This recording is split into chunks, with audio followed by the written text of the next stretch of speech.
Hello everyone and welcome back to the Little Quilter. Today we are going to be going over the Harry Potter quilt. So it is finally finished and I thought what better day today than Halloween? Why not? So happy Halloween to everybody out there. I hope that you guys have a wonderful day trick-or-treating and family time as well, or time with friends, and stay safe out there and have lots of fun, get lots of candy. But without further ado, let's jump into the review of this. So I can't believe I have had a second review of a quilt so quickly. That's not really been the norm lately for me, just because the red sampler quilt took so long for me to finish that I felt like I finished a bunch of quilt tops in that time frame, but really didn't finish a bunch of quilts. So I am excited that this one is done and to do yet another review. Okay, so just some housekeeping notes. This quilt ended up being 73.5 inches wide by 85.5 inches long, which is a pretty decent quilt. So this quilt is going to end up probably being on a bed, but I do suspect that it'll be taken off to be pulled into the living room to watch Harry Potter or other shows as well. So just a nice comfy size for everybody to snuggle under and enjoy. The pattern that we have here is by shabbyfabrics.com, and they originally did this. It was called the Little Forest Quilt, and I took that pattern and then just put in my fabric. Let's first go over why I chose the design of the Little Forest Quilt. So the primary reason is the fabric. So the fabric here is Harry Potter fabric that I purchased from Joann Quilt Shop, or Joann Fabric Store. Okay, so let's talk about why I chose the Little Forest quilt pattern. And the primary reason for that is the fabric. So the fabric that I used is from Joann's Fabric Store, and it is a very patterned fabric. All of it is very patterned. Lots of design, it's very busy, as you can see behind me. And it is a Harry Potter fabric, and there are a lot of fabrics online that you can look at for the Harry Potter fabric. And there are a lot of quilts that people have made with Harry Potter fabric. The main thing whenever I started looking at this quilt, and this quilt was made for my niece and requested by her mom, it's going to be a Christmas present. Let's first talk about why I chose the Little Forest quilt pattern. And the primary reason for that is because of the fabric. So as you can see behind me, that fabric is a very, very patterned fabric. And what that leads to is a very busy quilt. A lot of people who have made Harry Potter quilts, if you look online, they have basically just done 9-patch squares or square blocks in just a different pattern, or diamonds. I saw some that were diamonds, and basically just making a very simple block. But I wanted to do real quilt piecing. I wanted to have an actual block, not just a square block. I wanted it to be real piecing. And so, not that piecing a 9-patch block is not real piecing, but hopefully you understand what I mean. I wanted it to be more, I don't know how to say this without sounding terrible. I just wanted it to be more intricate, maybe. I didn't want to do just a 9-patch block. So this meant that I needed something that was going to allow me to show off this beautiful fabric. And the only way I know to show off this beautiful fabric without doing a 9-patch block is basically to get something that has very large block. And this quilt definitely does. So we have the sawtooth star, which is a little bit hard to see. This block ends up looking more like a plus sign, but it is a star. And then you have this block right here, which is a bigger square that's got the sashing around it. So that is the primary reason why I chose the Little Forest quilt pattern. And originally I had wanted to design my own, but that just didn't go well, and so this was the closest thing I could find to what was kind of floating around in my head. So it worked out great. I'm very happy with it. I also think it just helps you to realize that we can do more with the patterns and that we have available. So you don't always have to buy a new pattern to make a quilt. You can always go back through, look at some of them, and reinvent those quilts in a different way. And I think that is something to just remember, because I too am always looking at the next quilt pattern that comes out, the quilt design that comes out, and oh, I want to make that one, I want to make that one, I want to make that one. And I'm not really going back to what I already have to see if I can make it from that. So this was just another lesson for me of maybe you don't have to purchase a whole new pattern to make a quilt. Maybe I can go back and redesign some of these. Okay, so now let's talk about how I actually quilted this quilt. And this quilt is done using a pantograph. This is the first time that I ever used a pantograph, so there was definitely a bit of a learning process to it, and there's definitely some pros and cons to pantographs, and I will go over those. I think the first question that might come to mind is, why use a pantograph? Why not just do custom quilting all over this? And one of the main reasons for that is that this is going to be for a kid. And so I don't think that they're really going to appreciate super intricate, detailed quilting on this quilt.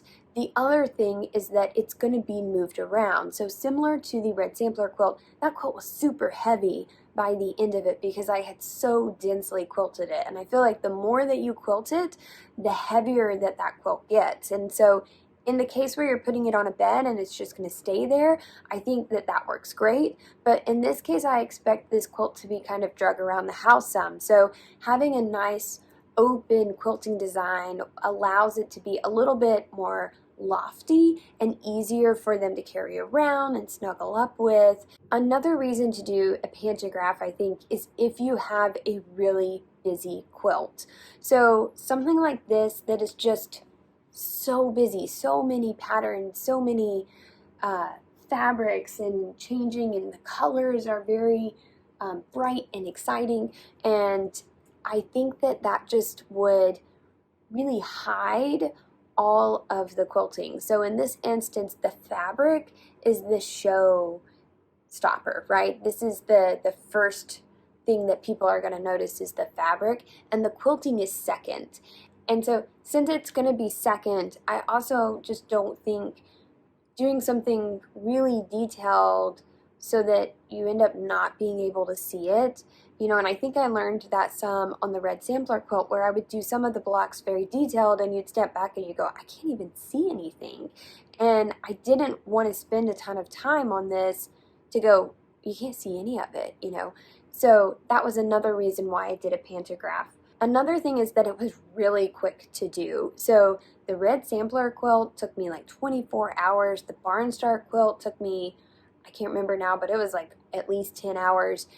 This quilt took me like 2 hours to quilt. 2 hours. And I mean, I know it's not as big as those quilts, but still, that's just amazing. I mean, now I understand why long arm quilters offer pantographs and do robotics, because if you've got to get through 50 quilts, like, that is the way to do it. If you custom quilted 50 quilts, like, y'all are not getting these quilts very soon, and obviously people want their quilts back, so in less than a year.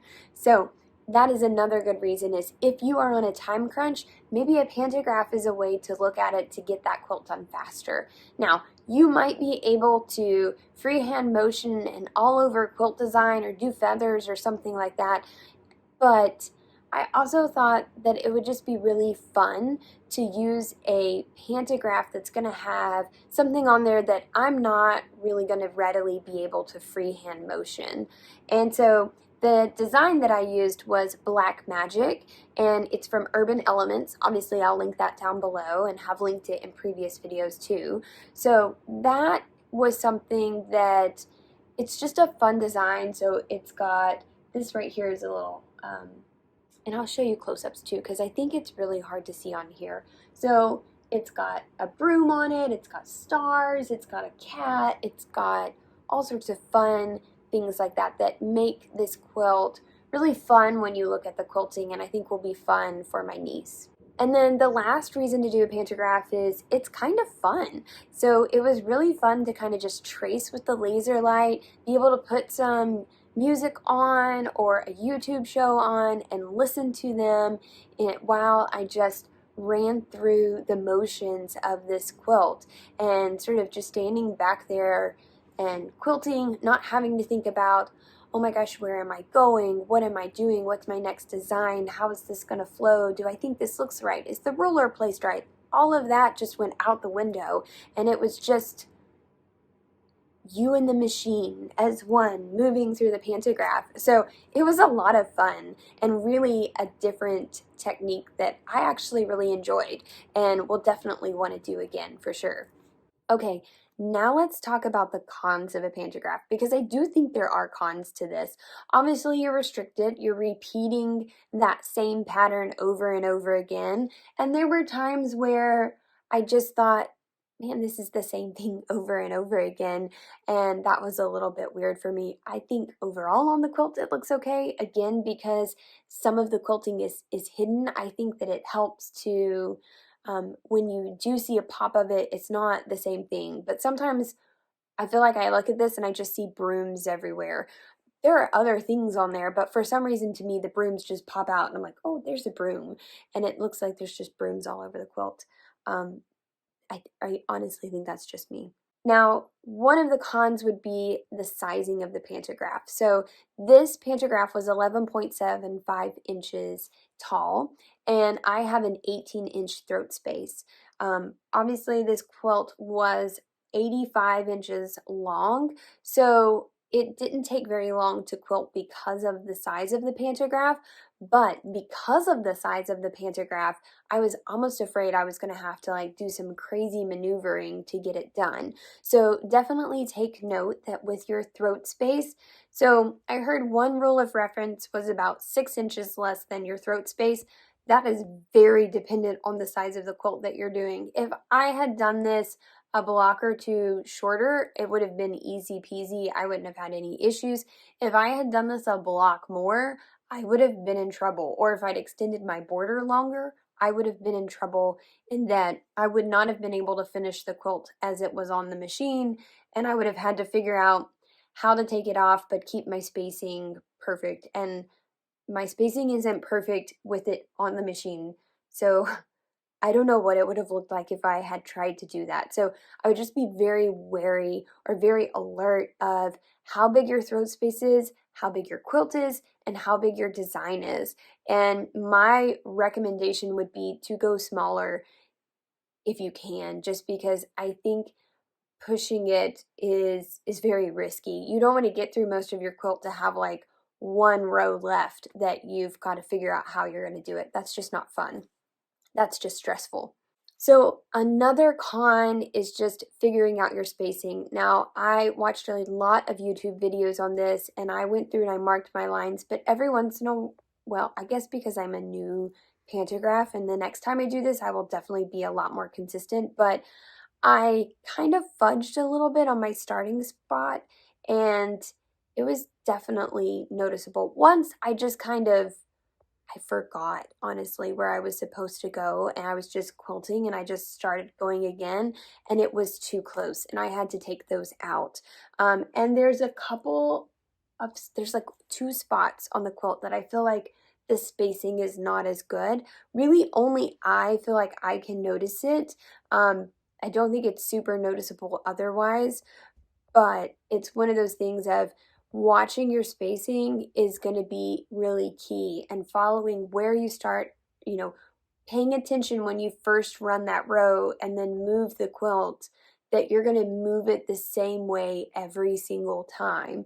Because if you don't, you're going to end up with funky spacing. And if you do it bad enough, you're either going to overlap your stitches or there's going to be a huge gap where your pantograph doesn't hit. And that would be really unfortunate, especially because you might not notice it since you're quilting on the back of the quilt until you've gone down the row. So you might consider picking up that needle and doing like a little bit of a test run to say, am I going to hit the front of my quilt to where I can't finish the pantograph? am I at the very back of the quilt? Am I over my stitches anywhere on that quilt that would then make me say, oh, I might need to move it up a hair or move it back a hair, just as a thought.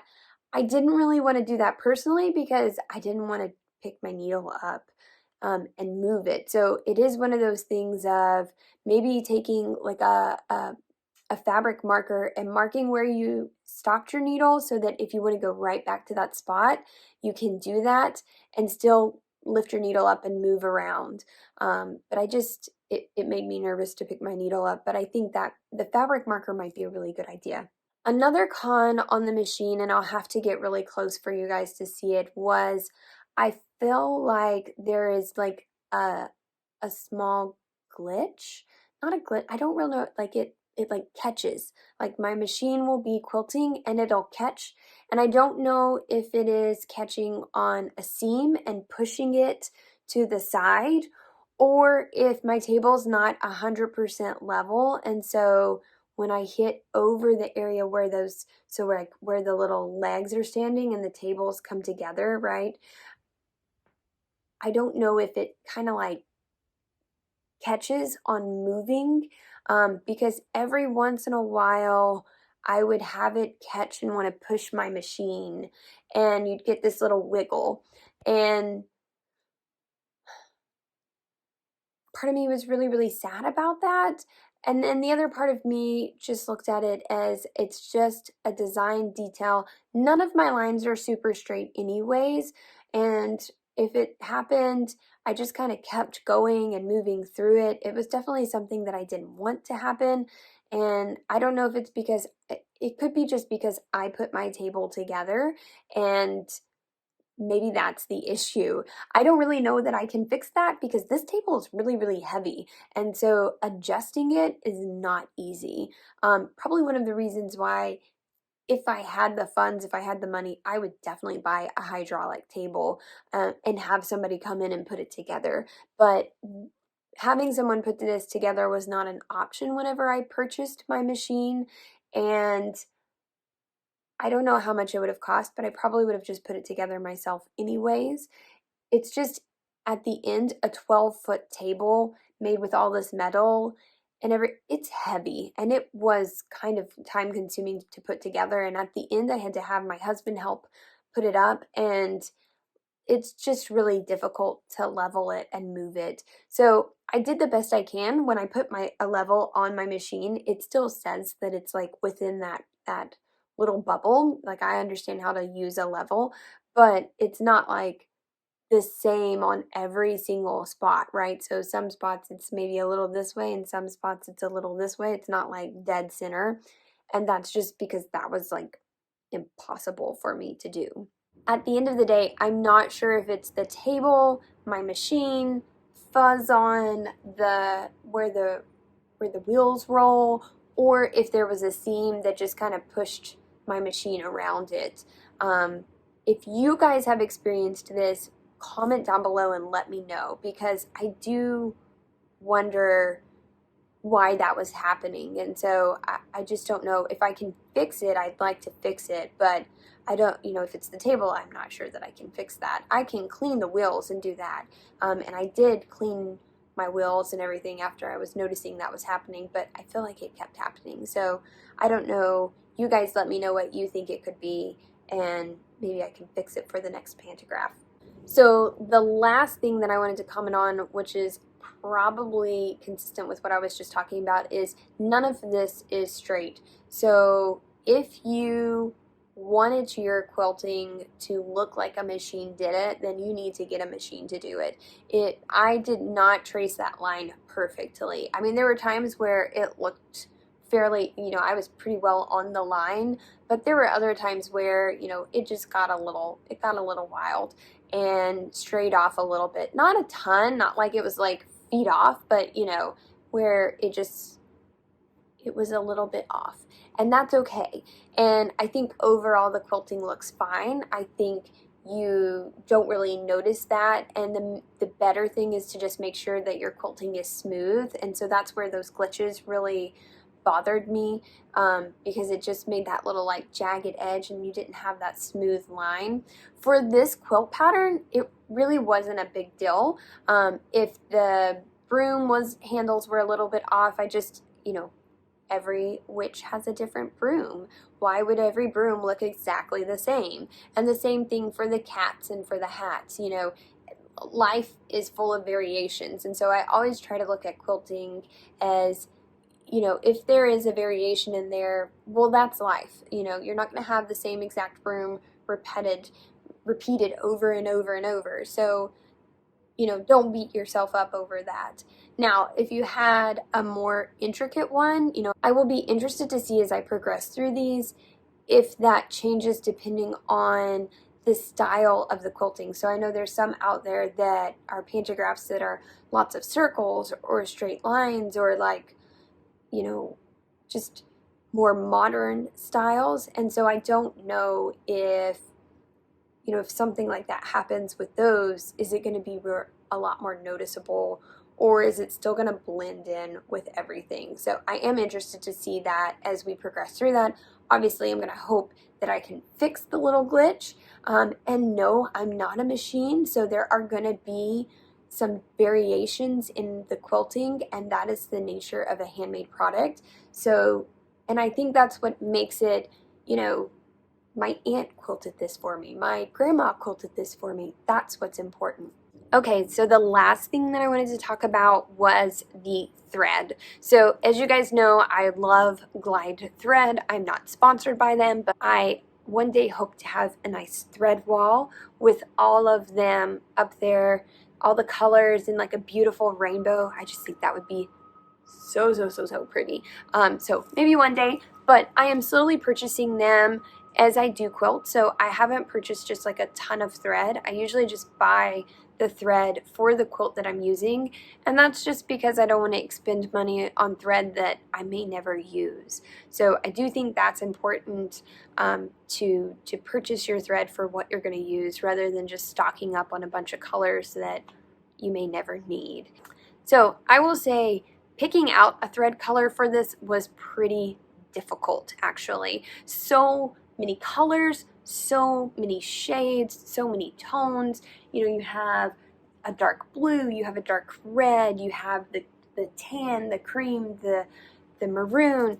There were so many colors in this quilt that I really struggled for a little bit and sat there with my quilt, with my thread color book, and also pulled out some of the thread that I had already and was laying it on there.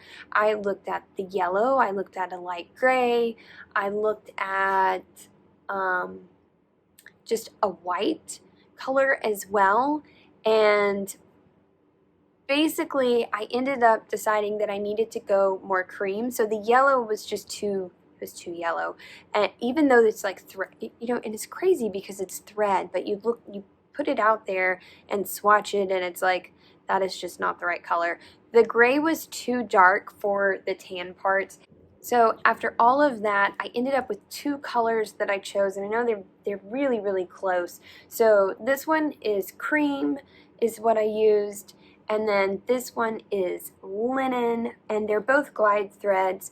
But if you look really closely at them, this one has a little bit more of like that golden or yellow tone to it, and this one has more of the white. And I felt like because of this tan color here, which is all of the sashing, all of the border, so I felt like that was my predominant color. So because it was the predominant color of the quilt, I decided to go with it as the color choice rather than choosing a different red, green, all the other colors that are in this quilt. And I think that it worked out well. So it definitely shows up more, the quilting shows up more on these darker squares, and then in this sort of tan background here and all of the sashing, it is a lot more hidden. On the back of my quilt though, because I did the flannel here it really shows up way more on the back of the quilt. And on the back of the quilt, I still did the same cream Magna Glide thread that was pre-wound. So you guys know I love the pre-wound bobbins. I had no birds nesting on this entire quilt. It was awesome. I didn't touch the tension once, and I just love that. So I do, you know, one day I'll branch out. I'm going to try something else, maybe just a pre-wound bobbin that doesn't have the Magna Glide, and see if it's the same thing. But it's really hard because it just works so nicely in my machine.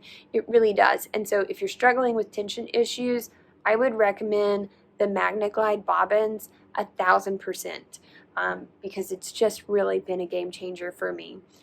And so what I was talking about before I got on my Magna Glide is that I use the same color in my bobbin as I do in my top thread, and I do that no matter what color the background fabric is. And the reason for that is that I think it just helps manage that tension issue even more. So having a different color thread, you're more likely to have those little dit dots where it pulls up through if your tension is too high, or you're going to have it on the other side if your tension is going the opposite direction where it's pulling the thread down into the bobbin if your bobbin tension is too high.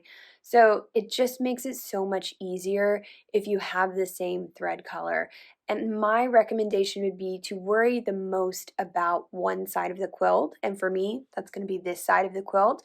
And the back of the quilt is usually on the floor, on the bed, on the person. They're not really like excessively looking at it. So don't get too stressed if you have a dark background and a light thread.